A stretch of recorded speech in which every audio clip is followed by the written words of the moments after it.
बाकीचे क्वेश्चन घरी सॉल्व करा. नेक्स्ट टॉपिक आहे पहा मेथड्स ऑफ इंटिग्रेशन. ठीक आहे, बसून चला का सुरू. हां, सो मेथड्स ऑफ इंटिग्रेशन. इंटिग्रेशनच्या 3 मेथड्स आहेत सॉल्व करण्याच्या. फर्स्ट मेथड आहे integration by substitution, second method आहे इंटिग्रेशन बाय पार्ट्स आणि थर्ड मेथड आहे integration by partial fraction. Okay, so या 3 याच्यावरती सर्वात जास्त क्वेश्चन पडतात. Integration by substitution, by parts and partial fraction. By partial fraction. So partial फ्रॅक्शनचा जो सम आहे तो 4 मार्क्सचा समस्या आहे. 3 मार्क्स किंवा 4 मार्क्स त्याच्यामध्ये येतील. सबस्टिट्यूशन 2 मार्क्स किंवा 3 मार्क्सच्या रेंजमध्ये असेल आणि बाय पार्ट सुद्धा 2 मार्क्स किंवा 3 मार्क्सच्या रेंजमध्ये असेल. सो 4 मार्क्सचा क्वेश्चन पडण्याचा एकच चान्स आहे फक्त पार्शियल फ्रॅक्शन. कळलं का? त्यामुळे 4 मार्क्सकडे इकडे लक्ष द्यायचं. पहिला प्रश्न 3 मार्क्सचे जनरली क्वेश्चन पडतात तर तिघांवर पडतात ते. मग आता इंटिग्रेशन मध्ये तिघ टॉपिक वरती क्वेश्चन दिसतील तुम्हाला. सबस्टिट्यूशनवर पण दिसतील, बाय पार्ट्सवर पण दिसतील, पार्शियल पण दिसतील. पार्शियल फ्रॅक्शन त्या मार्गी पाहिलं गेलं तर अल्जेब्रिक पोर्शन असल्या कारणाने ते मोठं आहे पण इझी आहे. म्हणजे मोठा पोर्शन आहे बट इझी वाटतो. फक्त बोर्ड आपल्याला पुरत नाही, तुमचे पेजेस तुम्हाला पुरणार नाही, बस मोठं होईल. सो इझी पार्ट आहे बट थोडा लार्ज आहे. हां, बाय पार्ट्स मध्ये थोडंसं डोकं लागेल आणि सबस्टिट्यूशन मध्ये सर्वात जास्त डोकं लागेल. ओके, सो कॉम्पिटिटिव्ह एक्झामचा क्वेश्चन तुम्हाला विचारेल. कुठलीही कॉम्पिटिटिव्ह एक्झाम, ती जेई असो, सीईटी असो, कुठली एक्झाम घ्या तुम्ही, बीट घ्या, कुठली घ्या, ती सबस्टिट्यूशनवर सर्वात जास्त क्वेश्चन विचारतात. कळलं का? आणि सबस्टिट्यूशन क्वेश्चन विचारण्याचं कारण आहे की सबस्टिट्यूशन मध्ये तुम्हाला ब्रेन खूप जास्त वापरावं लागतं. कारण पुढची स्टेप इमॅजिन केल्याशिवाय मागची स्टेप करता येत नाही. पार्शियल फ्रॅक्शनवर तसं नाहीये. अल्जेब्रा सारखे स्टेप करत जा, पुढचे स्टेप मिळत जातात. आलं का लक्षात? सो ट्रिग्नोमेट्रीचा जो पार्ट आहे मेन तो बाय पार्ट्स आणि सबस्टिट्यूशन या दोन याच्यामध्ये ट्रिग्नोमेट्रीचा मेजर पार्ट येईल. बाय पार्शियल फ्रॅक्शन मध्ये अल्जेब्राचा पोर्शन असल्यामुळे ट्रिग्नोमेट्रीचे विषय येत नाही. ओके, ट्रिग्नोमेट्रीचे फॉर्म्युला सोबत घेऊन बसा. आता इंटिग्रेशनचे स्वतःचे काही थेरम्स आहेत. ओके, त्या थेरम मध्ये आता आपण बाय इंटिग्रेशन बाय सबस्टिट्यूशनचा स्टडी करू. Okay, so integration by substitution हा जो फर्स्ट टाइप आहे याचा आपण स्टडी करणार. तो बाय पार्टचा करणार आणि मग पार्शियल फ्रॅक्शनचा करणार. 3 टाइप आहेत इंटिग्रेशन सॉल्व करण्याचे. ओके, कुठल्याला सबस्टिट्यूशन वापरायची, कुठल्याला बाय पार्ट्स वापरायचे, कुठल्याला पार्शियल फ्रॅक्शन वापरायचे ते आधी क्लिअर करायचं. त्याच्यानंतर गोष्टी पाहिजे. सो इंटिग्रेशन बाय सबस्टिट्यूशन मध्ये तुम्हाला आपण डिफरन्शिएशन मध्ये सुद्धा सबस्टिट्यूशन टॉपिक बघितलेलं आहे. आठवलं का? ते काही सबस्टिट्यूशन होतं का? साइन ऑफ थीटा टाकायचे, यासाठी जर कसं टाकायचं, कॉस ऑफ थीटा टाकायचं, टॅन ऑफ थीटा टाकायचं, एक टेबल होता. पण डिफरन्शिएशनचं सबस्टिट्यूशन खूप छान आहे. त्याला डोकं लागत नाही. त्याला ती टर्म दिसली ती टर्म टाका, इतकं ते इझी असतं. रूट मध्ये 1 मायनस एक्स स्क्वेअर दिसत तुम्ही काय टाकणार? एवढ्या सिंपल टर्म्स असतात. साइन टाका, कॉस टाका, टॅन टाका, ए साइन ऑफ थीटा टाका, अशा टर्म्स. इथं तसं नाहीये. इथं तुम्हाला काय करावं लागतं? थेरम्सला अप्लाय करावं लागतं, थेरमच्या हिशोबाने सबस्टिट्यूशन करावं लागतं आणि पुढे जावं लागतं. फॉर एक्झाम्पल तुमचा थेरम नंबर 1 आहे का? दिसतोय का? थेरम नंबर 1 काय आहे? तो थेरम सपोज जब integration of F of theorem number 1 पहा. महत्वाचे थेरम असतात लक्षात ठेवायचे. Integration of F of x असेल आणि dx असेल तर याचं इंटिग्रेशन कसं करतात? तर याचं integration of F of in bracket five of T bracket close five dash of T dt अशी गोष्ट असते. हा सांगतो. ओके, इकडे पहा. म्हणण्याचा अर्थ इथं की x जे आहे ते फायचं फंक्शन आहे आणि आपल्याला x चं इंटिग्रेशन काढायचं. फंक्शन मध्ये फंक्शन आहे. कळालं का? म्हणजे x असे असणार जे फाय मध्ये असणार आणि फाय कोणात असणार? t मध्ये असणार. नाही कळालं? एक्झाम्पल घ्या. एक्झाम्पल जेव्हा कळतं हा थेरम लक्षात ठेवा. ओके, एक्झाम्पल शिकवतो तेव्हा कळतं. सो फॉर एक्झाम्पल इथं पहिले एक्झाम्पल दिलं by integration of 3x² into sin of x³ dx. Okay, हा एक्झाम्पल हा या थेरमला प्रूव्ह करणार. जे थेरम पासून तयार झालेला इंटिग्रेशन आहे. ओके, आता इकडे पहा. याच्यात काय आहे?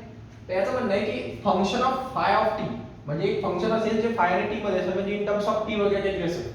फंक्शन x च्या फॉर्मॅट मध्ये असेल पण आपण त्याला फाय ऑफ टी ला x चा फंक्शन म्हणतो आणि त्याचा डेरिव्हेटिव्ह तुम्हाला समोर भेटेल. म्हणजे जे फंक्शन असेल मध्ये त्याचा डेरिव्हेटिव्ह समोर असतो. जसं इथं पहा साइन ऑफ एक्स क्यूब आहे बरोबर आणि एक्स क्यूबचा डेरिव्हेटिव्ह आहे. कळालं का? कळालं का? परत एकदा लिहितो, याला थोडंसं रिअरेंज करतो. हा जो 3x स्क्वेअर आहे ना हा समोर लिहितो जरा इथे. ओके मल्टिप्लिकेशन तर आहे कुठेही लिहिलं तरी चालेल ना. आणि हे dx इथं लिहितो. आता वाटत नाही का तुम्हाला हे integration of function of phi of T एक फंक्शन असेल जे दुसरं फंक्शन. पण हे पहा फंक्शन कोण आहे साइनच्या मध्ये एक फंक्शन आहे x क्यूब आणि त्या फंक्शनचा पुढे डेरिव्हेटिव्ह आहे डॅश मध्ये डेरिव्हेटिव्ह म्हणजे x क्यूबचा डेरिव्हेटिव्ह 3x स्क्वेअर. कळालं का? हा म्हणजे फंक्शन असेल त्या फंक्शनचा मधला जो जे काही फंक्शन आहे सब फंक्शन आपण त्याला म्हणतो ते सब फंक्शनचा डेरिव्हेटिव्ह पुढे असतो. अशी सिक्वेन्स असं अशी जर टर्म असेल तर त्याला काय करतात कळतंय ना. हा म्हणजे तुम्हाला थोडंसं बघावं लावावं लागेल आता की यांना u इंटू v नाही वापरता येत. हे काय x आणि x चे फंक्शन आहे u इंटू v लावा आणि त्याला ते डेरिव्हेटिव्ह मध्ये. इथं काय आहे इथं तुम्हाला पॅटर्नचा अभ्यास करावा लागतो. पॅटर्न्स हा एक पॅटर्न आहे. या पॅटर्न मध्ये लगेच क्लिअर होतं की साइन ऑफ x होता. आपल्याला चेक करावं लागतं ऑल पॉसिबल कंडिशन्स. त्याच्यामध्ये तुम्हाला तुमची जशी प्रॅक्टिस वाढेल तसं तुम्हाला हे डोक्यामध्ये फिक्स होऊन जाईल. कारण आपला डेरिव्हेटिव्ह चांगला येतो आता. त्याचा डेरिव्हेटिव्ह काढायला आपल्याला फॉर्म्युल्याची गरज नाहीये. याचा डेरिव्हेटिव्ह काढायला फॉर्म्युल्याची गरज आहे की x क्यूबचा 3x स्क्वेअर लगेच कळतं आपल्याला ते. बरोबर ना. सो एक फंक्शन असतं साइन ऑफ थीटा वगैरे काहीतरी आणि त्याचा डेरिव्हेटिव्ह पुढे असतो या मधल्याचा. असं जर झालं तर हे वापरायचं. कळालं का? आता करतोय पॅटर्न आहे पॅटर्न नंबर 1 समजा. ओके याला करावे लागते सबस्टिट्यूशन. अशा टाइपच्या क्वेश्चनला करावे लागते सबस्टिट्यूशन. सबस्टिट्यूट काय करणार तुम्ही आपण म्हणतो लेट कशाला सबस्टिट्यूट करायचं जे फंक्शन होतं त्याला t म्हणायचं. कळालं का? तर सबस्टिट्यूट काय करतो मी त्याच्या जागी t सबस्टिट्यूट करतोय. मग काय करायचं याचा डेरिव्हेटिव्ह घ्यायचा कारण आपल्याला डेरिव्हेटिव्ह टाकायचा इथं. डिफरन्शिएट करून घ्यायचं याला differentiating with respect to x. कळालं? मग काय मिळेल इकडे पहा 3x स्क्वेअर भेटेल बरोबर आणि dx भेटेल ना. x चा डेरिव्हेटिव्ह dx तुम्हाला इकडे भेटतं आणि इकडे कोण भेटणार dt. x न सोडून द्या नुसतं डिफरन्शिएट करा. Differentiating we get. Okay differentiating we get. So पहा हा x क्यूब चा 3x स्क्वेअर आणि x चा dx कारण आपण डिफरन्शिएशन x नी नाही घेते ना की t नी घेतोय. नुसतं डिफरन्शिएशन आहे मग ते सर्वांना डिफरन्शिएट करतात x नी पण होतं आणि t नी पण होतं. मी डिफरन्शिएटिंग विथ रिस्पेक्ट टू घेतलं का x च्या कंपॅरिझन मध्ये t च्या कंपॅरिझन मध्ये डायरेक्ट डिफरन्शिएट करतोय मी x ला पण होता t ला पण होता. इथं कोणाच्या कंपॅरिझन मध्ये डिफरन्शिएशन होत नाही म्हणजे रिलेटिव्ह डिफरन्शिएशन नाहीये direct differentiation. Clear? So x चा डिफरन्शिएशन dx येणार आणि या t चा dt येणार. कळलं? मग आता मला ही टर्म इथं भेटते बा. कळालं का? मग मी याच्या जागी dt टाकू शकतो का इथं? टाकू शकतो ना. मी याच्या जागी dt लिहिलं चालेल का इथं? मग काय होईल इथं? सो देअरफॉर इंटिग्रेशन ऑफ काय झालं ते साइन ऑफ हे सबस्टिट्यूट करा सबस्टिट्यूशन x क्यूब म्हणजे त्याची हिशोबाने t असतं ते म्हणजे साइन ऑफ t झालं की नाही तो आणि त्याच्यामधल्या 3x स्क्वेअर dx म्हणजे काय झालं ते dt म्हणजे मी तर डायरेक्ट dt लिहिलं चालेल. मग आता याचं इंटिग्रेशन करायला काही प्रॉब्लेम आहे का? साइन ऑफ x चं मायनस कॉस ऑफ x मग साइन ऑफ t चं minus sine of t minus cos of t. कळलं? सो इंटिग्रेशन काय निघणार सो आफ्टर इंटिग्रेटिंग याचा आन्सर भेटणार minus cos of t plus c. कळलं? केव्हा कळलं का? असं कधी करायचं ते महत्त्वाचं आहे. आणि सर्वात शेवटी काय करायचं मग आठवा तुम्ही जे सबस्टिट्यूशन मी करायचं ती वापस मी टाकून द्यायचं डेरिव्हेटिव्ह मध्ये. तुम्ही जर काहीतरी टाकलं तर ते वापस टाकायचे तुम्ही त्याच्या जागी x. हा मग तुम्ही t च्या जागी काय लिहिलंय x क्यूब. प्रश्न x मध्ये होता आन्सर t मध्ये देऊन जमणार नाही. कोणामध्ये द्यावं लागेल आन्सर x मध्ये. मग t च्या जागी x क्यूब होता की नाही ती व्हॅल्यू टाकून द्यायचं म्हणजे ऍक्च्युअल आन्सर काय असलं पाहिजे minus cos x cube plus c. ठीक आहे? कळतंय हे? याच्यामध्ये महत्त्वाची गोष्ट हे नाही की सॉल्व्ह कसं केलं हे तर प्रत्येकाला सारखंच होईल होता. महत्त्वाची गोष्ट ही आहे की तो सबस्टिट्यूशन का केलं. सर मग ते x क्यूब चं डेरिव्हेटिव्ह नाही येत ना. आता काय करायचं ते काढायचं. ऑलरेडी इंटिग्रेशन घेऊन टाकले की आपण. कळलं का? हां हे काय करतं कॉम्प्लिकेटेड इंटिग्रेशनला इझी करून टाकतं. जर अशा टाइपचं इंटिग्रेशन येत असेल, हा मधला फंक्शनचा डेरिव्हेटिव्ह समोर दिसत असेल तुम्हाला, तर त्या टाइमला हा असा टॉपिक यूज करायचा. कळतंय ना? या मी तुम्हाला परत सांगते, इंटिग्रेशन मध्ये सॉल्व्ह कसा करता हे महत्त्वाचं नाहीये. हे काय हे महत्त्वाचं नाही अजिबात. महत्त्वाची हे आहे की मी असं का केलं. कळालं का? हा, याला डोकं लागतं, याला डोकं नाही लागत. हे सोपं आहे. हे तर छोटे छोटे बेसिक इंटिग्रेशन आहेत. मुद्दा इथं एक्स क्यूबलाच टी का म्हटलं, बाकीच्या सगळ्याला का नाही सॉल्व्ह करत? त्याचं रिझन आहे की याचा डेरिव्हेटिव्ह समोर दिसतो. कळालं का? हा, हे महत्त्वाची गोष्ट हायलाइट. याला म्हणतात थेरम नंबर 1. हे डाऊट जमेल सगळं? हे X cube is equal to T म्हटलं मी काय करणार जेव्हा मी सबस्टिट्यूशन करतो ना तेव्हा डिफरन्शिएशन करायचं ऑलवेज. हे स्टेप फिक्स आहे, हे स्टेप फिक्स आहे. तुम्ही जर याचा डेरिव्हेटिव्ह समोर येणार मग त्याला टी म्हणायचं, ज्याचा डेरिव्हेटिव्ह समोर असेल त्याला टी म्हणायचं. ओके, त्याला डिफरन्शिएट करायचं. फिक्स आहे हा सिक्वेन्स. डिफरन्शिएट केल्यानंतर हे x क्यूबचं डिफरन्शिएशन 3x² भेटतं आणि x चं dx भेटतं आणि या t चं dt भेटतं.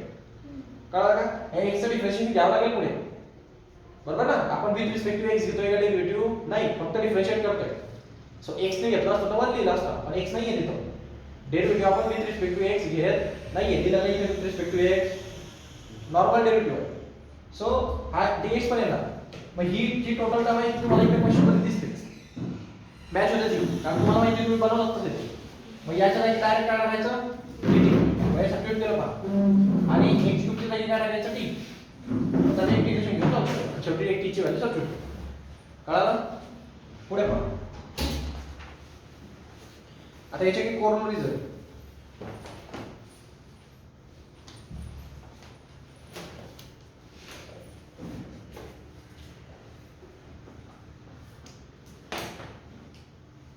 हे ऑलरेडी आपल्याला माहिती आहे. समजा कोरोलरीज जर समजा कोणचे इंटिग्रेशन असेल तर त्याचा आपण डेरिव्हेटिव्ह करून खाली लिहितो.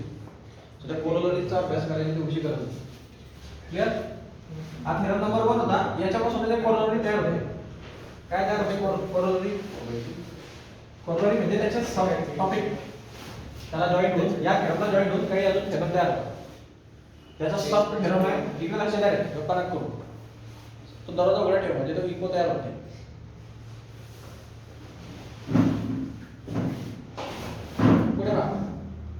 Suppose integration of function of in bracket ax plus b असेल dx is equal to g of ax plus b असेल into 1 upon a असेल plus c असणार.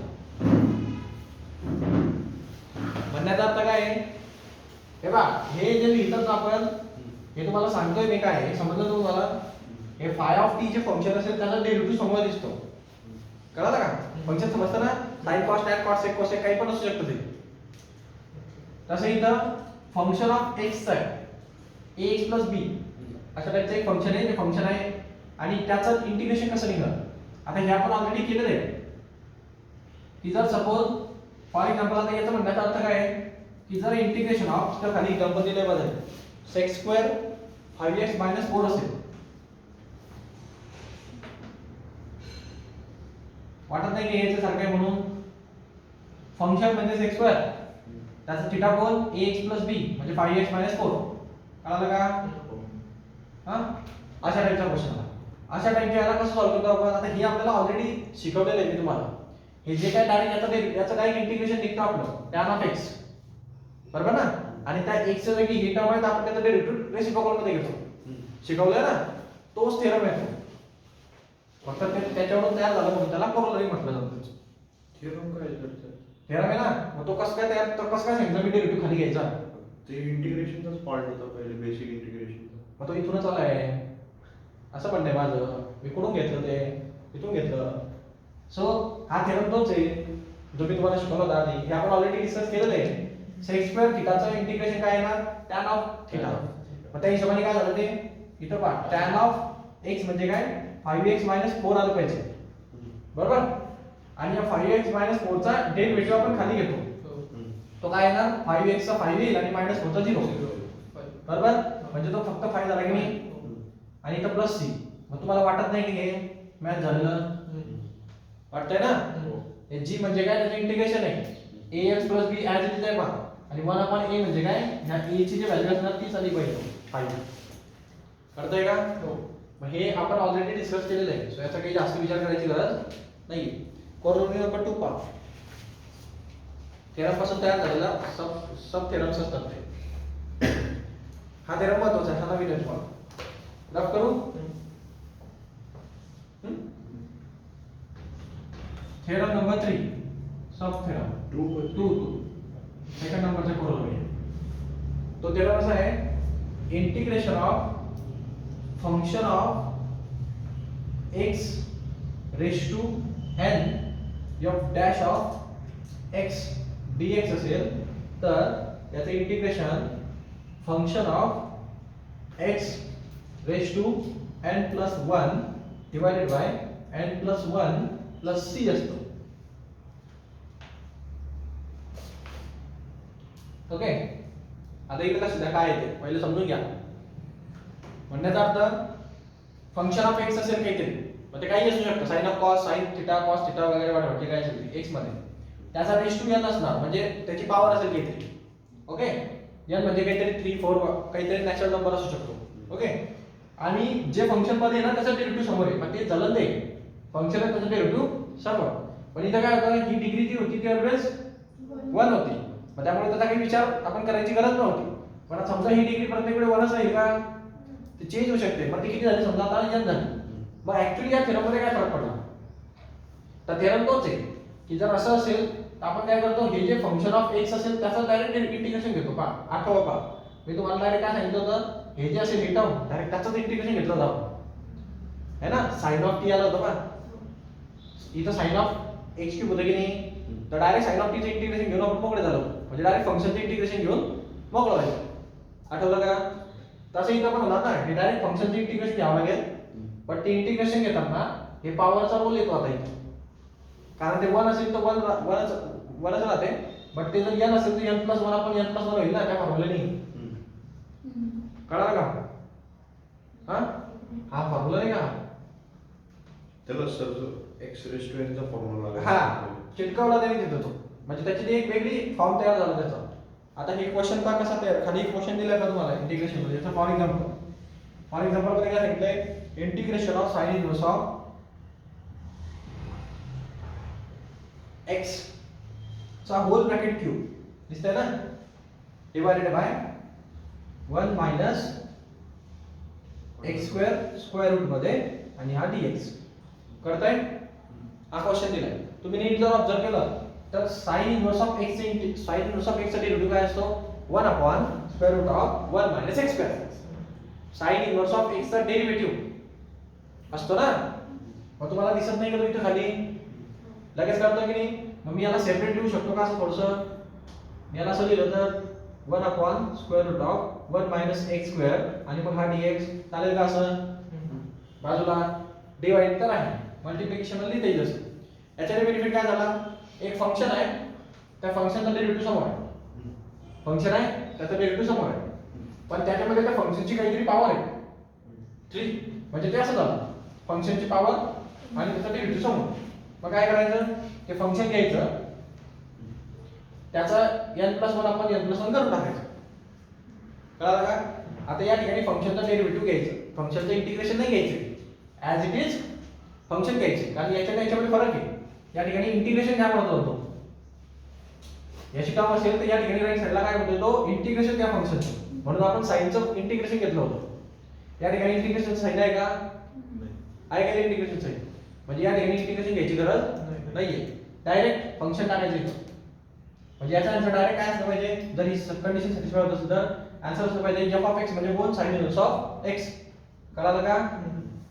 रेज टू 3 आणि n म्हणजे n प्लस 1 म्हणजे काय 3 plus 1 divided by n plus 1 म्हणजे काय 3 प्लस 1 प्लस c. कळालं का. स्ट्रक्चर महत्वाचे. मग काय आन्सर झालं तुमचं ऍक्च्युअली ते झालं sin inverse of x raise to 4 divided by 4 plus c direct integration. Okay करता येते आपल्याला थेरम. हा कोणाला काही डाऊट आहे का डाऊट असेल सांगा. महत्वाचं आहे. आता मी पुढे डायरेक्ट वापरेल. तर हा होता कोरोलरी पार्ट 2. आता कोरोलरी पार्ट 3 थेरम पासून तयार झालेले सब थेरम्स म्हणतात आपण याला. रफ करू.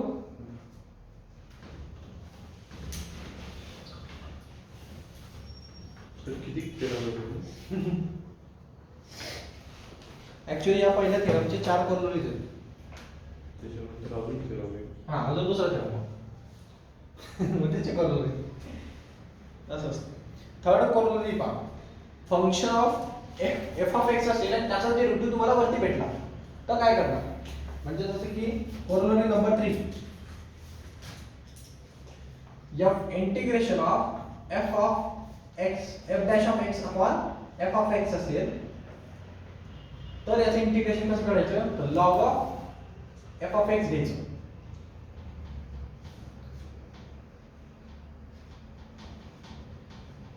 प्लस म्हणण्याचा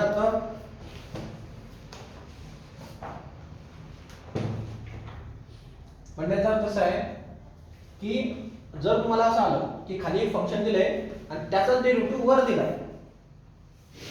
कळालं का. खाली एक फंक्शन दिलंय आणि त्याचा डेरिव्हेटिव्ह वर दिलाय तर काय करणार. म्हणजे कसं एक्झाम्पल असू शकते. फॉर एक्झाम्पल घेतो क्वेश्चन. फॉर एक्झाम्पल असू शकतं खाली एक डेरिव्हेटिव्ह बा x क्यूब समजा. तर आता हे याला असं घेण्यापेक्षा असं घ्या sine of x cube. Okay. तर याचं डेरिव्हेटिव्ह वरती दिलेला असतो. डेरिव्हेटिव्ह काय त्याचा cos ऑफ x क्यूब आहे ना आणि त्या क्यूबचा असतो पुढे 3x स्क्वेअर. म्हणजे अशी टर्म तुम्हाला वरती दिसणार आणि इथं dx असेल आणि याचं इंटिग्रेशन घ्यायचं. कळालं का. अशा टाइपच्या क्वेश्चन तुम्हाला पाहायला भेटेल. म्हणजे खाली जे फंक्शन आहे त्याचाच डेरिव्हेटिव्ह वरती दिसतो. कळालं का. एक्झॅक्ट डेरिव्हेटिव्ह मॅच होत असतो. दॅट टाइम काय करायचं. तर या वेळेला आपण काय करणार. अशी जर स्ट्रक्चर तुम्हाला दिसलं की खालचा डेरिव्हेटिव्ह वरती दिसतोय आपल्याला आणि आपल्याला सॉल्व्ह करायचं. त्या टाइमला लॉग घ्यायचा. लॉग हे जे खालचं जे फंक्शन होतं f ऑफ x त्या ऍज घ्यायचं sin ऑफ x क्यूब आणि प्लस c करून टाकायचं. संपला विषय. हा खालच्याचा डेरिव्हेटिव्ह जर वरती भेटत असेल तर लॉग घ्यायचं. हे जे खालची जी टर्म आहे ना फंक्शन ते ऍज इट इज घ्यायचं sin ऑफ x क्यूब बरोबर आणि प्लस c करून टाकायचं. संपलं इंटिग्रेशन. कळालं का. असं कधी करणार जेव्हा खालच्याचं इंटिग्रेशन खालच्याचा डेरिव्हेटिव्ह न्यूमरेटर मध्ये दिसतो. That time. सर इतके छोटे छोटे येतील काय. नाही येणार नाही ना पण हे मिळून बनतं तुमच्या पुढचं इंटिग्रेशन डेरिव्हेटिव्हचा तोच तर प्रॉब्लेम आहे. हे छोटे छोटे मिळून मोठे मोठे तयार होतात. डेरिव्हेटिव्ह मध्ये पाहिलं नाही का तुम्ही.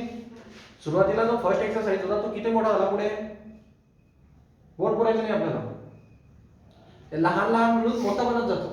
असं असतं. म्हणून ज्याला छोटा येतं त्याला मोठा समजतं. म्हणून ते एवढं डीप मध्ये व्यवस्थित शिकवतो मी छोटा पार्ट. पहिल्या एक्सरसाइज वर इतका का फोकस रे. का हेच नाही जमलं तर पुढे किती तरी डोकं फोडलं की तरी काही फायदा नाही. ते करणार नाही तुम्हाला. हे कळालं का. हा रफ करू. हा कोरोलरी नंबर 3. तर पहा आणि लास्ट कोरोलरी जी याची आहे ती आहे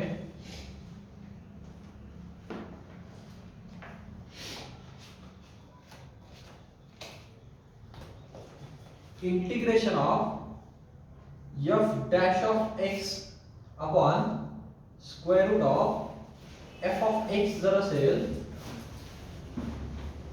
तर काय करायचं. तर 2 square root of f of x लिहायचं आणि प्लस c करायचं. ओके. हा फॉर्म्युला तयार झाला याच्यावर ना. ओके इथं तयार झाला. आता तुमचं म्हणणं आहे की त्या x चा पुढे डेरिव्हेटिव्ह यायला पाहिजे 1/1 मध्ये. बरोबर ना. इंटिग्रेशन घेतलं तर इथं 1/1 मध्ये असं याचा डेरिव्हेटिव्ह येईल 1/1 dx. तर तो dx इथे मल्टिप्लाय ऑलरेडी होता वरती म्हणून इकडे द्यायची गरज नाही. कळालं का. म्हणून हा याचा डेरिव्हेटिव्ह जे टर्म आहे ते ऑलरेडी इकडे इन्व्हॉल्वमेंट आहे त्याची. सो इकडनं ते इकडे झालं तर ते बरोबर डिवाइड मध्ये जाईल. कळालं का. मग मी ते इकडनं इकडे उचलून घेतलेलं ऑलरेडी. त्यामुळे इकडे फक्त 2 root of function of x भेटतं. म्हणजे हे 2 रूट ऑफ x भेटतं. त्या x चा डेरिव्हेटिव्ह पुढे दिसत नाही. कळलं का? सो हा फॉर्म्युला लक्षात ठेवायला काही डोकं लागत नाही. हा फॉर्म्युला तुमचा ऑलरेडी पाठ. ओके, खूपच बेसिक क्वेश्चन आहे पहा. याच्यासारखाच आहे. काय फरक आहे फक्त याच्यात? हे फंक्शन ऑफ x होतं त्याचा डेरिव्हेटिव्ह होता. इथं फंक्शन ऑफ x रूट मध्ये आहे त्याचा डेरिव्हेटिव्ह.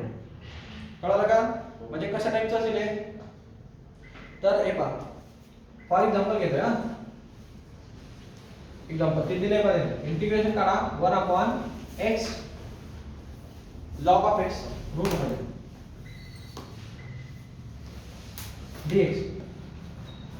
आता बघा बरोबर वाटत नाही तुम्हाला हे रूट मध्ये जे फंक्शन आहे log of x त्याचा डेरिव्हेटिव्ह असतो 1 upon x. so 1 upon x दिसतोय की का खाली? आला का? हा, म्हणजे हे असं झालं की नाही, हे log of x चा डेरिव्हेटिव्ह 1 अपॉन x आहे वरती. अशी जर टर्म असेल तर काय सांगितलं मी तुम्हाला? हे या टर्मचं आहे f of x म्हणजे log of x आहे, त्याचा डेरिव्हेटिव्ह 1 अपॉन x आहे. तो रूट मध्ये होता म्हणून इथे याचं इंटिग्रेशन असलं पाहिजे 2 root of log of x as it is. कळलं का? Okay, get out. सो एवढ्या बरोबरी तुम्हाला या थेरमच्या कमीत कमी माहिती असल्या पाहिजे. या थेरमचा एवढा अभ्यास झाल्यानंतर आपण पुढे जाऊ शकतो. तर पुन्हा एकदा सांगतो सगळं बरोबरीचा पूर्ण, आणि मग आपण ट्रिग्नोमेट्रिक फंक्शन कडे शिकतो. ओके, सो बघा इकडे लक्ष द्या. जर हे ऍक्च्युअली ही लेफ्ट साइड आहे, ही राईट साइड आहे, ती अल्टर होऊन गेली. ओके, आपल्याला हे दिलेलं असतं, हे काढायचं असतं. आलं का लक्षात? म्हणून याच्याकडनं हे लक्षात ठेवा. ओके, सो हे लेफ्ट हँड साइड असली पाहिजे, ही राईट हँड साइड असली पाहिजे आपल्या हिशोबाने प्रॅक्टिकली सॉल्व्ह करताना. पण हे आता उलट लिहिलंय समजा थेरम मध्ये. कुठलं तरी एक फंक्शन असेल, त्या फंक्शनच्या मधला जो फंक्शनच्या मधलं जे फंक्शन आहे ते पण फंक्शन असेल, फंक्शन ऑफ फंक्शन आहे, म्हणून फंक्शन ऑफ फाय फंक्शन आहे पहा. कळालं का? म्हणजे टी एक व्हेरिएबल आहे, तो एका फंक्शन मध्ये मग ते फाय टी झालं, आणि तो परत एका फंक्शन मध्ये तो F of phi of T झाला. फंक्शन मध्ये फंक्शन नाही कळलं असं.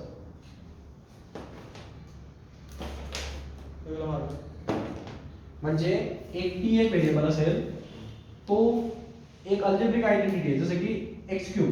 तर हे एक फंक्शन झालं की नाही? टी एक व्हेरिएबल होता, एक फंक्शन झालं, म्हणजे हे झालं five of T algebraic function वगैरे. आणि ते त्याचं मिळून एक तयार झालेलं आहे अजून, म्हणजे जसं की इथं साइन ऑफ टी क्यूब, म्हणजे फाय ऑफ टीचं हे फंक्शन तयार झालं की नाही? कळालं का? म्हणजे व्हेरिएबलच्या फंक्शन ऑफ फंक्शन आहे ते. ओके, व्हेरिएबलच्या टर्म्स असतात फिजिक्स मध्ये यूज होतो याचा. कारण काय आहे, फिजिक्स मध्ये कसं असतं, मी तुम्हाला तुम्ही मागचं जे म्युच्युअल इंडक्टन्सचं डेरिव्हेशन पाहिलं असेल त्याच्यामध्ये नीट अभ्यास करा. मी तुम्हाला काय सांगायचो, म्युच्युअल इंडक्टन्स त्या कपलिंगवर डिपेंड आहे ना. ते फ्लक्स वाढले म्युच्युअल इंडक्टन्स वाढतो, म्युच्युअल इंडक्टन्स वाढला ईएमएफ वाढतो, ईएमएफ वाढला करंट वाढतो. हे सगळे डायरेक्टली प्रोपोर्शनल नाही निघाली, मग यांचं इक्वेशन असेल. मग मी असं म्हणू शकतो का indirectly mutual inductance is directly proportional to current, है ना. आता किती रिलेशन घेऊन आला हा? 4-5 रिलेशन घेऊन आला ना. मग ते function of function of function of function असं लिहितात. कळालं का? हा, असा मॅटर असतो. म्हणून ते प्रपोर्शनॅलिटी महत्त्वाची असते. म्हणून मॅथ्स मध्ये तुम्हाला फंक्शन ऑफ फंक्शन हे रूल शिकवले जातात. आता या ठिकाणी महत्त्वाची गोष्ट आहे पहा, एक कुठलं तरी फंक्शन असेल, त्याचा डेरिव्हेटिव्ह जर समोर असेल तर आपण काय करतो, त्या फंक्शन जे आहे फाय ऑफ टी वगैरे एफ ऑफ एक्स वगैरे जे काय ते, हे डायरेक्ट ऍज इट इज त्याचं इंटिग्रेशन घेऊन टाकतो. कळालं का? फक्त ते टी सबस्टिट्यूट करावं लागतं ना त्याच्या जागी. सो त्याचं इंटिग्रेशन घेऊन टाकायचं तुम्हाला सॉल्व्ह होतं. त्यानंतर हे तुम्हाला माहिती ऑलरेडी की एक फंक्शन ऑफ एक अल्जेब्रिक आयडेंटिटी असेल तर आपण याचा इंटिग्रेशन घेतो आणि त्या अल्जेब्रिक आयडेंटिटीचा आपण डेरिव्हेटिव्ह घेतो. क्लियर? अल्जेब्रिक असो का ट्रिग्नोमेट्रिक असो त्याचा मॅटर, आपण त्याचा डेरिव्हेटिव्ह घेतो.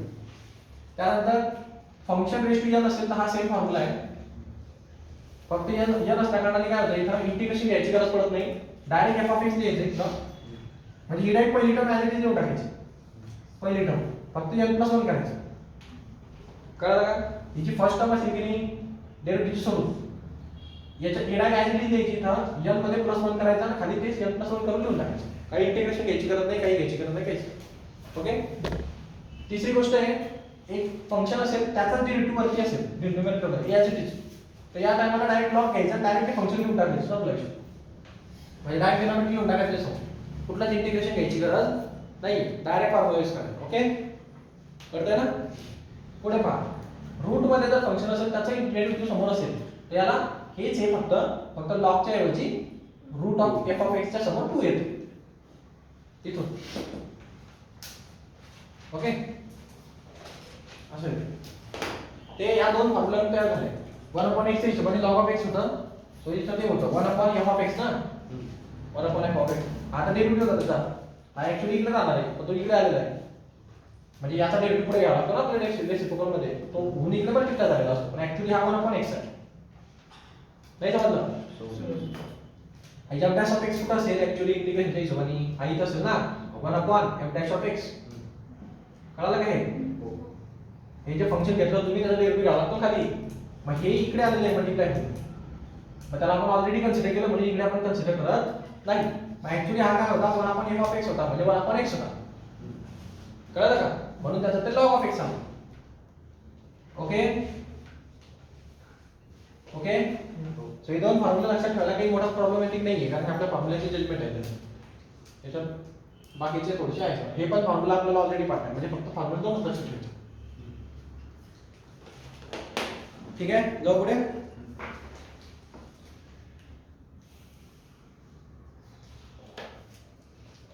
आता इंटिग्रल्स ऑफ ट्रिग्नोमेट्रिक फंक्शन हे रफ करतो मी आता.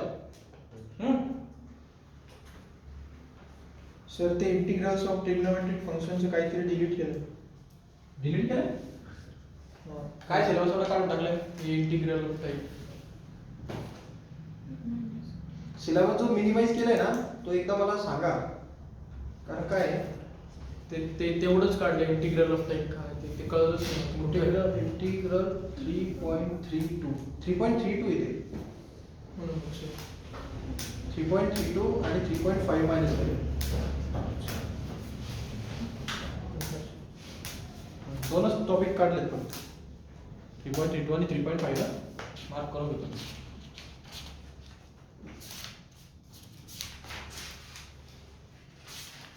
So 3.2 चालू आहे आपल्याला. 2.2 3.32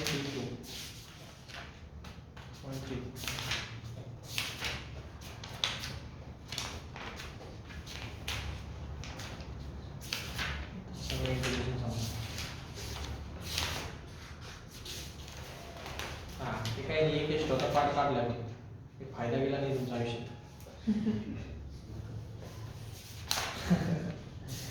आणि 3.5 काढलंय, ठीक आहे, ते पण एक छोटंसं काढलंय की तुझं काय इंटिग्रेशन होतच आहे सगळं नावाला काहीतरी काढलं. एक हाफ पेजेस आणि एक हाफ पेजेस म्हणजे टोटल सिलेबस मधनं फक्त एक पेज मायनस केलं, आणि ते बी कधी पडत नाही पेपर. म्हणायला तर आहे म्हणजे सिलेबस झाला. सो ट्रिग्नोमेट्रिक फंक्शन मध्ये इंटिग्रेशन पहा, integration of tan of x dx. आता तुम्ही नीट लक्षात घ्या पहा, हे जे tan of x dx आहे ना, याचं तुम्हाला इंटिग्रेशन माहित नाही, माहिती का? tan of x येतं sec square x चं. मग हे ट्रिग्नोमेट्रिक रिलेशन 2 मार्क्सला बऱ्याच वेळेस विचारलं जातं, म्हणजे बोर्ड मध्ये, म्हणजे tan of x काढा, cot of x चे इंटिग्रेशन काढा. तर आपल्याला वाटतं तुमचा सिंपल फॉर्म्युला असेल, पण तो सिंपल नाही त्याच्यामध्ये. ओके, मग तो काढावा लागेल तुम्हाला कोणचे यूज करून, हे आता जे आपण थेरम पाहिलं ना त्याचा वापर करून हे डायरेक्ट निघतं. कारण टॅन म्हणजे काय असतं, साइन अपॉन कॉस. टॅन म्हणजे काय असतं, साइन अपॉन. काढा मग आता इंटिग्रेशन ऑफ हे काय होईल, sine of x upon cos of x dx. आता मला सांगा, वाटत नाही का तुम्हाला खालच्या डेरिव्हेटिव्हवर दिसतोय ना थेरम? हा, मग त्या थेरमने प्रूव्ह होतो तो. आता पुढे गेला थेरम, चल प्रूव्ह करून टाकले. सो खालच्या डेरिव्हेटिव्हवर आहे पहा, कॉस ऑफ x चे डेरिव्हेटिव्ह काय असतो, minus sine of x. Minus sine of x असतो ना डेरिव्हेटिव्ह, Cos of डेरिव्हेटिव्ह अच्छा. इंटिग्रेशन नाही. Derivative. हा. खालच्याचं डेरिव्हेटिव्ह पाहिजे असं आहे ते integration of f of x चं डेरिव्हेटिव्ह f ऑफ x चं. तर काय घ्यावं लागतं याला log of f of x plus c. आठवलं का थेरम? हो सर. आता या ठिकाणी प्रॉब्लेम आहे थोडासा. काय प्रॉब्लेम आहे? आपल्याला जो डेरिव्हेटिव्ह भेटतो cos ऑफ x चा d by dx of cos of x तो भेटतो मायनस sin ऑफ x. आणि या ठिकाणी फक्त sin ऑफ x आहे. मग ऍडिशनल कोण असलं पाहिजे? मग टाकावं लागेल ना. मग टाकायचं तर काय करायचं? इकडे पण मायनस द्यायचं, इकडे पण मायनस द्यायचं, म्हणजे ऍक्च्युअली ते प्लस आहे. दोन वेळा द्यावं लागेल. मॅथ्स मध्ये एक गोष्ट लक्षात ठेवा, मीनिंग चेंज न करता काहीही करा. तुम्हाला जो गोंधळ घालायचा तो घाला. ओके, फक्त मीनिंग बदलवायचं नाही. प्लस करा, मल्टिप्लाय करा, ऍडिशन करा, डिवाइड करा, 1000 ने करोडने डिवाइड करा, का काही करा. फक्त मीनिंग बदलू नका बस, बाकी काही करा. सो मॅथ्स मध्ये भरपूर फ्रीडम तुम्हाला त्याच्यामुळेच मिळतं. मग रिसर्च वेगवेगळ्या प्रोसिजर, वेगवेगळ्या मेथड्स का तयार होतात? त्याच्यामुळे तयार होतात ना. प्रत्येक जण वेगळे सबस्टिट्यूशन करतो, वेगळा मेथड्स यूज करतो. तर आपण काय केलं, मायनस मायनस टाकला म्हणजे ऍक्च्युअली इम्पॅक्ट प्लसच आहे. पण मला मायनस पाहिजे होता इथं थोडसा ऍडजस्टमेंटसाठी, फक्त मी त्याचं स्वरूप चेंज केलं. ओके, मीनिंग तेच आहे. सो याचा मीनिंग काय होईल?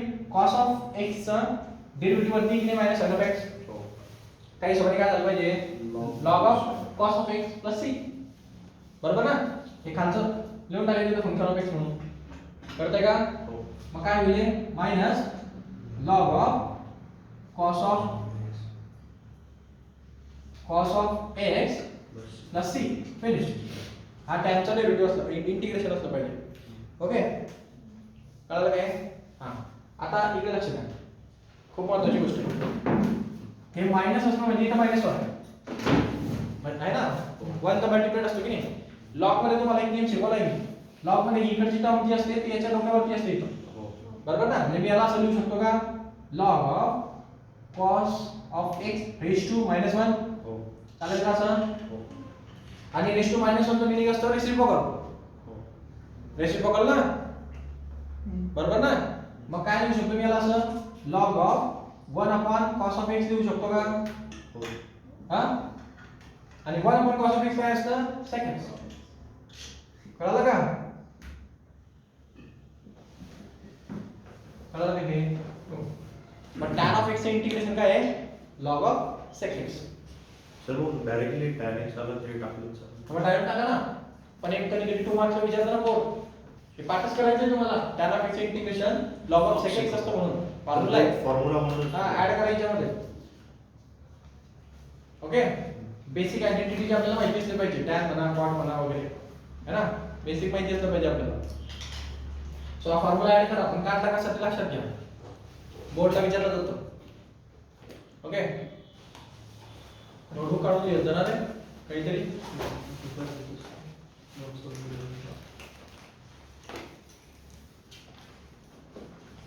मस्त लिहून बसतात एकदम. ओके, नोट करू काय? तुम्हाला एक ऍक्टिव्हिटी दिली बा समोर, मॅथमॅटिकल ऍक्टिव्हिटी. काय टाकायचं बोला?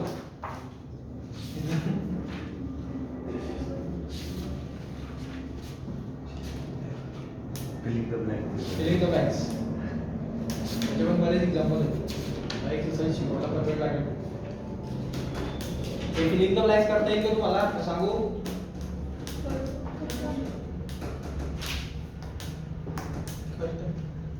cos ऑफ 5x 4 दिसते तिथं. बरोबर? खाली sin ऑफ 5x 4 आले. cot म्हणजे काय? cos upon sin. म्हणजे वरती cos ची टर्म आहे ना. कळालं का? cos ची टर्म न्यूमरेटर आहे. जसं हे आलं होतं ना sin अपॉन cos, तसं ते cot चं आहे ना. आणि इथं दुसरी कोरोलरी लागेल ती. Second corollary. हे नुसतं x होतं ना, तिथं a प्लस b. आठवलं का ते? ती लावा. सॉल्व करा. जमेल द्या. मी आता सोल्युशन डायरेक्ट एक्सरसाइज कडे जाऊ का? म्हणजे सोल्युशन्स कडे, सॉल्व एक्झाम्पल कडे. तर डायरेक्ट जातो का? आता सगळे थेरम डोक्यात ठेवा. एक एक एक एक एक पॅटर्न येतील. त्या सर पॅटर्न फक्त एकच आहे tan x चा. कोणता? कॉटचा पण आला ना मग. इंटिग्रल फंक्शन मध्ये. कॉटचा पण आला ना. टॅन आणि कॉटचे नवीन फॉर्म्युला ऍड होतील ना. हे पहा साईनचा आहे कॉसचा आहे, सेकचा आहे सेक स्क्वेअरचा आहे, कोसेक स्क्वेअरचा आहे, बरोबर. सेकचा पण येऊ शकतो आणि टॅन आणि कॉटचा बाकी होता, तो टॅन आणि कॉटचा ऍड होऊन जाईल, बरोबर. सो ते दोन ऍड करायचे, ते दोन फॉर्म्युले तुमच्या याच्यामध्ये. सेकचा तुम्हाला पुढच्या याच्यामध्ये दिसतोय, थर्ड याच्यामध्ये दिसतोय का, आणि कोसेकचा चौथ्या याच्यामध्ये. पहा ना पुढे हे इथं सेक आणि कोसेकचे इथं, म्हणजे फॉर्म्युला ऍक्च्युअली पाठ करून घ्या. काय काय आले,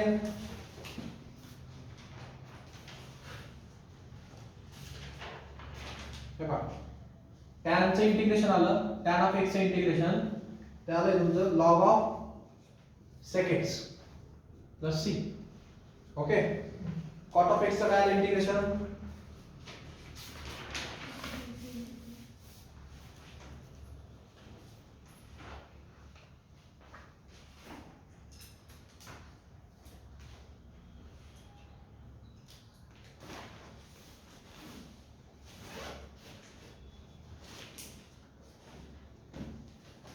लॉग ऑफ सेक एक्स काय आलं,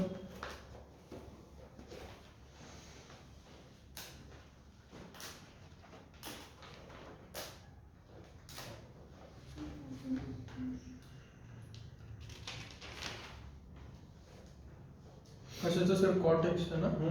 हे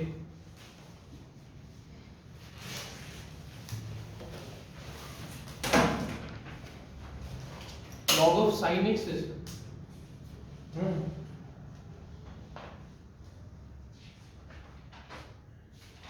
integration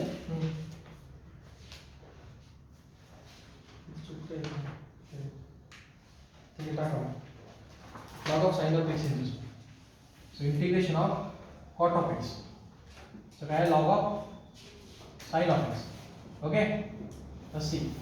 Integration of sec of x dx. So integration काय तर करून घेऊ. Log of sec x plus tan x. मस्ती. आणि integration of cosec of x चं काय येतं, log of cosec x minus टाकून द्या तुमच्या फॉर्म्युलात मध्ये, ऍडिशन करा एवढ्या फॉर्म्युलाची, फोर फॉर्म्युला ऍड करा तुमच्या. ओके. डायरेक्ट यूज करायची नाही. क्लियर आहे. पुढे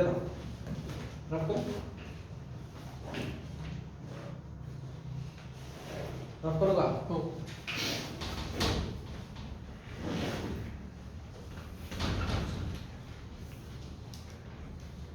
क्वेश्चन नंबर 1 पहा. लक्ष द्या इकडे, थोडं लेक्चर मोठं होईल माझं. किती वाजले, 10ला 10 कमी आहे. अजून बाकी आहे ना काय. सो क्वेश्चन नंबर 1 पहा. Integration of cot of log of x divided by x dx. काय करणार त्याला,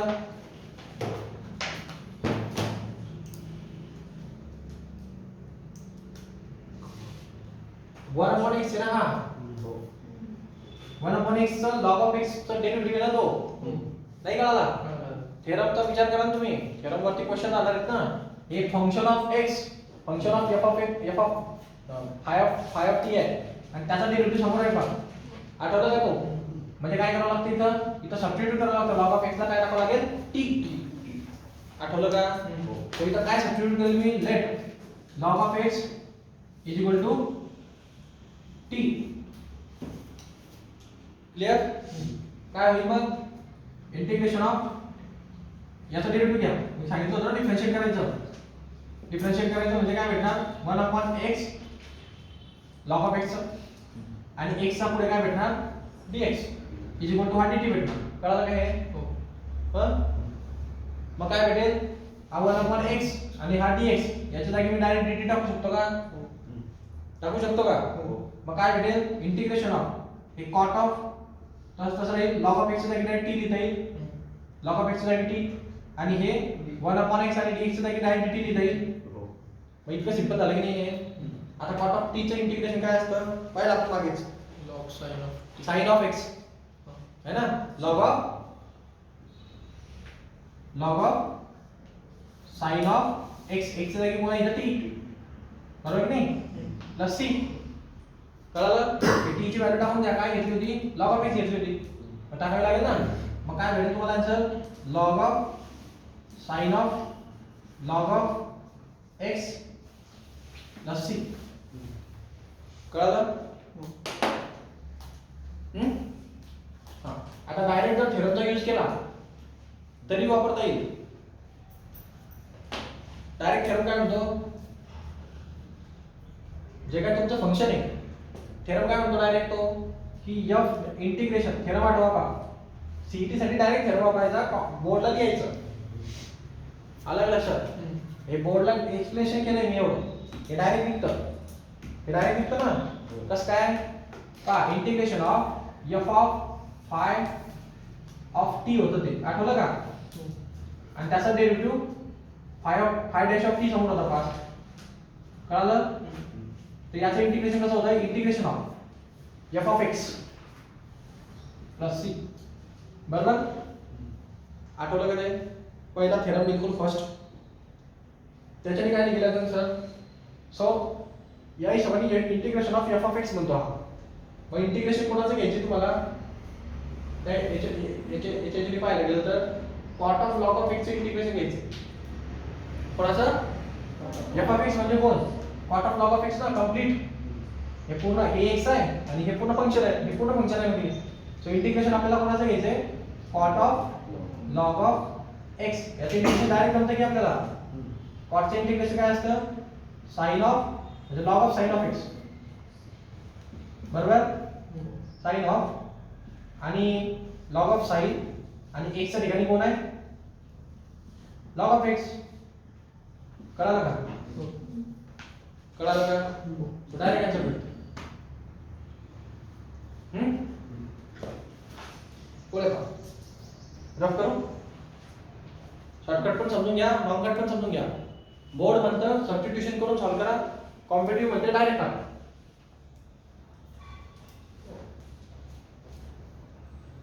पण हा बेस्ट ऑप्शन आहे.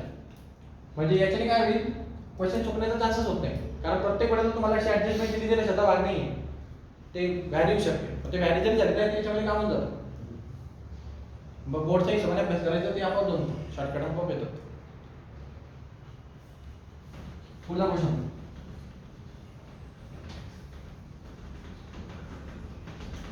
आजच्या आज व्हिडिओ प्रॅक्टिस करा, तर सगळं डोक्याच्या वरतून निघले. इतकं सोपं नाही आहे जेवढं वाटतं. Integration of cos of root of X divided by root of X dx. काय करावं लागेल? रूट ऑफ एक्स चा डेरिव्हेटिव्ह काय असतो? रूट ऑफ एक्स चा डेरिव्हेटिव्ह काय असतो? 1/2 root of X. Root of X चा डेरिव्हेटिव्ह आठवा. रूट ऑफ एक्स चा 1/2 रूट ऑफ एक्स असतो. या ठिकाणी प्रॉब्लेम असा आहे की 1/2 रूट ऑफ एक्स तुम्हाला भेटेल. बरोबर ना? आहे ना तुमच्याकडे 1/2 रूट ऑफ एक्स. पण अजून काय पाहिजे होतं तुम्हाला? 2 पाहिजे होता. म्हणजे 2 असतं तर काम होऊन गेलं असतं बिलकुल. कळतंय ना? मग 2 टाकून द्या.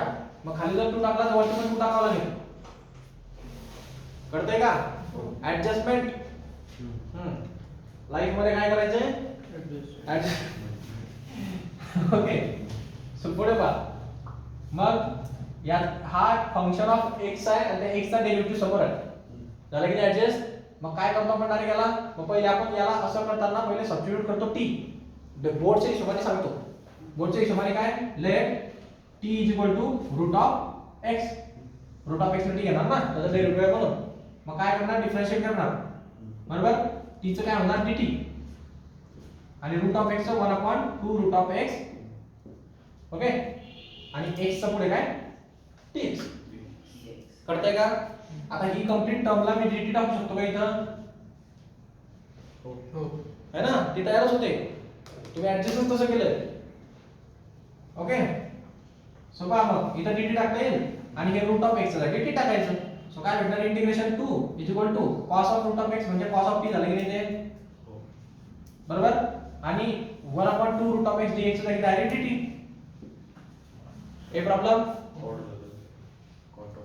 कॉट cos आहे ना?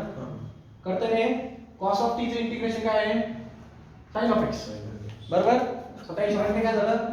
To sine of t plus C कळतंय आणि टी ची जागी काय टाकणार रूट ऑफ एक्स काय घेतलं होतं टी ची व्हॅल्यू रूट ऑफ एक्स घेतली होती ना ती व्हॅल्यू सबस्टिट्यूट करा so 2 sin of root of x plus C finished कळतंय आता शिकलं मग तुम्ही ऍडजस्टमेंट चांगलं आहे महत्वाचं आहे का लाईफ मध्ये ऍडजस्टमेंट खूप महत्वाची असते जो सर्वात जास्त ऍडजस्ट करतो तो जास्त जीवन जगतो जो ऍडजस्ट करत नाही तो मरून जातो डार्विन बाबाने सांगितलं पुढे पहा येऊ पुढचा क्वेश्चन जास्त होत आहे सर 10 प्रमाणे दुसरं लेक्चर घेऊन आपण आज सुचणार नाही आज म्हणजे अजून एक मॅथ्स प्रयत्न करू घेण्याचा थांबू आज